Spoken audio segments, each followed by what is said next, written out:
Welcome. In this video, we're going to continue on by building our first job and then inspecting the results. I'm currently on the main page for our project, also known as a job. Since we're here, we're going to click on the Build Now button to fire off our first job's execution. Click that now. You can see that build was scheduled, which responds very quickly under our build history with a blue ball. Blue ball actually means success, and if we click on the ball, we can see the console output of that job.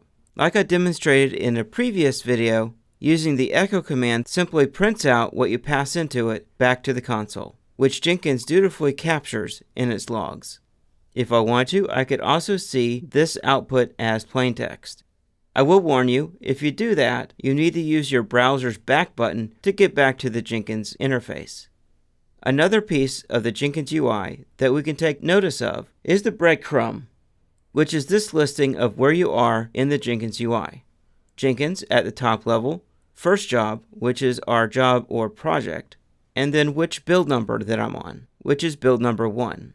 I can click on build number 1 to return to the main page for this specific build. I can get back to the console output by clicking on the console output menu item. I also have the option to delete the build, which we may do later, but not right now.